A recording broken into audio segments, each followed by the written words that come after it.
If you're relocating to Charleston and want a place that feels like a small town, Moncks Corner might be the right fit. It offers affordable, newer construction homes, access to lakes, and plenty of space compared to some of the more crowded suburbs south. For some people, that extra breathing room is exactly what they're looking for, but for others, the longer commute into Charleston can be a deal breaker. So in this video, I'm going to break down the major pros and cons of living in Moncks Corner, South Carolina. So let's dive right in. Now, Moncks Corner is the furthest town north in what I consider to be the Charleston metro. It takes about 45 minutes to an hour to drive downtown with usual traffic. This once a small town has grown a lot in recent years, but it still has a modest population of just over 18,000 people. Now, I do want to caveat that 18,000 figure is part of the incorporated town of Moncks Corner, not the surrounding area that's unincorporated, so the figure is actually probably a little bit higher. One of the biggest pros of living here, though, is affordability. You'll find newer construction homes or new construction homes at prices well below what you would pay for a similar home in cities closer to the peninsula. And because it's further out, Moncks Corner is very much a commuter city. People are willing to drive a little bit longer to get a larger home with a bigger yard, and the savings can be substantial. Moncks Corner is a great entry point into the Charleston real estate market, especially for first-time homebuyers or anyone looking for more space on a tighter budget.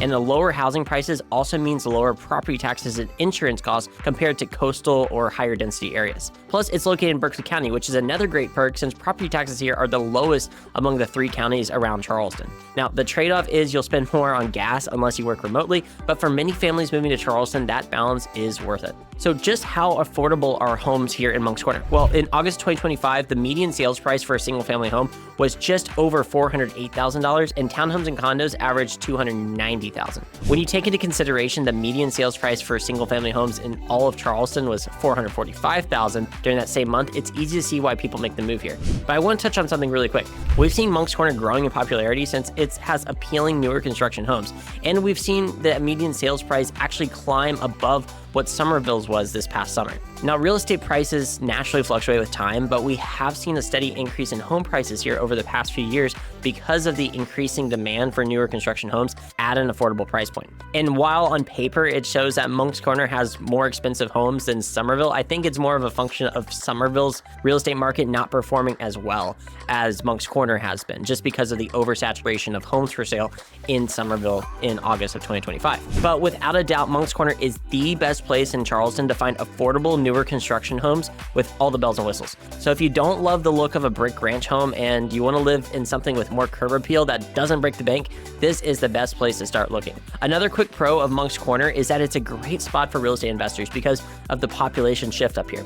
As more people get priced out of Charleston, Mount Pleasant, or James Island, Moncks Corner becomes an increasingly attractive option. This means real estate values have strong appreciation potential as infrastructure and development continues to grow. Now, a big reason these communities are popping up is that there's a lot of land that's ripe for new development between the areas of Somerville and Moncks Corner. Cities closer to the peninsula like Goose Creek, Hanahan, and North Charleston are mostly built out with no land to build on, which gives Moncks Corner a competitive edge. On top of that, Moncks Corner attracts a large number of commuter families, military families, and first-time homebuyers who value affordability. For investors, that translates into a reliable pool of tenants because, let's be honest, renters are just like homebuyers in that they want nicer, newer homes and neighborhoods. Between appreciation potential and rental demand, Moncks Corner is one of the better places in the Charleston metro to consider if you're looking for a buy and hold opportunity. Now, another pro of living in Moncks Corner is the close proximity to nature and outdoor recreation. When you live here, you're surrounded by some of the Lowcountry's best natural resources, and they're all a short drive away. Lake Moultrie and Lake Marion are right next to Moncks Corner, and they are great for folks who love to be on the water. Moncks Corner is also the gateway to Francis Marion National Forest, which is loaded with hiking and biking trails, campgrounds, and opportunities for hunting and wildlife viewing. If you like to get off the beaten path, this is one of the few areas in the region where you can really get away. It's perfect for people who love to escape suburbia to go camping, fishing, or even do swamp tours. And if you enjoy exploring rivers, the Cooper River starts at the Penopolis Lock and Dam on Lake Moultrie and goes all the way to Charleston Harbor. There are public parks, boat landings, and nature trails nearby, so you've got plenty of options in Moncks Corner. And because it has a smaller population than the surrounding suburbs, it still has that small town feel with more open spaces, less congestion, and an overall quieter atmosphere. It's one of the best places you can live for those of you who value being close to the outdoors without also being too far away from the city. But if it keeps growing, it's not going to be a small town anymore, right? Well, I think the next pro I want to talk about is how Moncks Corner is planning to grow in a sustainable way. The city's comprehensive plan was recently updated, and one of the biggest takeaways was responsible growth.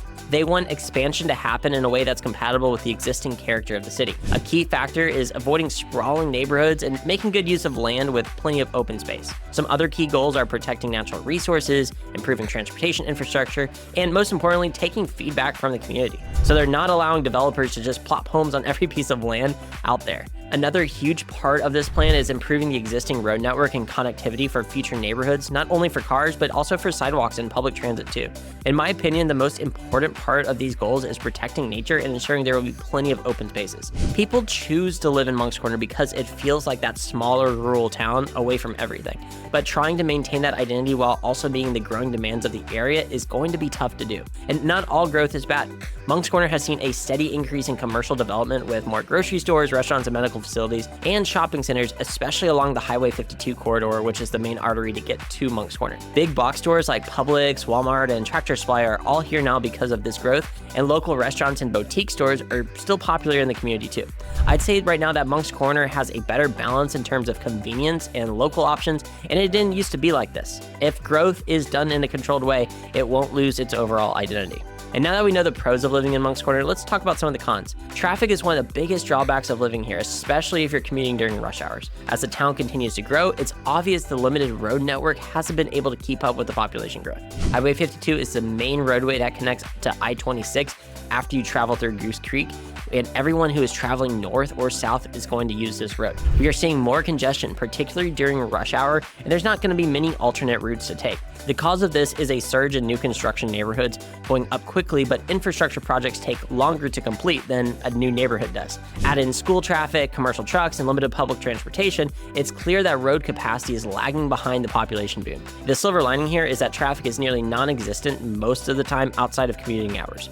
Moncks Corner is still one of the smallest towns in Charleston, and even though it's grown a lot, its population is still smaller than Somerville or even Goose Creek. For people who live here, dealing with a little more driving is worth the large homes and the privacy of living in the smaller community. Plus, as the city grows and expands the road network over the coming years, we should see traffic improve. So another con of living in Moncks Corner is that it doesn't have as many amenities as some of the bigger suburbs. Earlier, I covered basic stores like Walmart and Publix and a few restaurants, but you're not going to find a Target or a brewery scene or a ton of entertainment options like you would in Somerville or North Charleston or Charleston itself. Dining here heavily leans on a few local staples and food chains. That means if you're looking for more variety, whether it's restaurants, shopping, salons, or things to do with the kids, you're probably going to be driving 20 to 40 minutes to find it. For some folks, that slower pace is exactly what they're looking for, but for others, it can feel a little limiting. The silver lining here is that this has been changing with the current growth, but it's not likely we will see Moncks Corner have a variety of options like these other cities anytime soon. And the last con of living in Moncks Corner that I want to cover is that it's not really a job hub.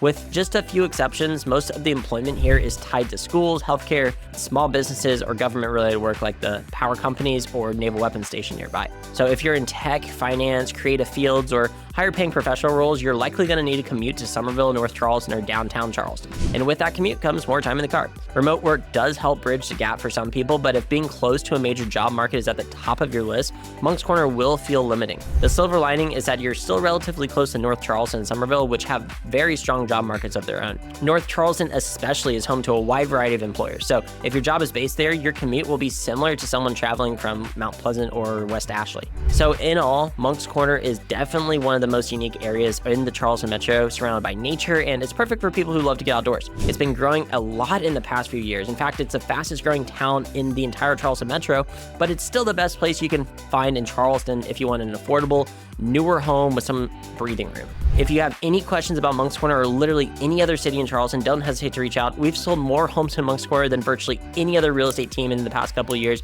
so we know the area and the neighborhoods extremely well. We want to earn your business and be your resource for real estate. Thanks for watching, and I'll see you in the next video.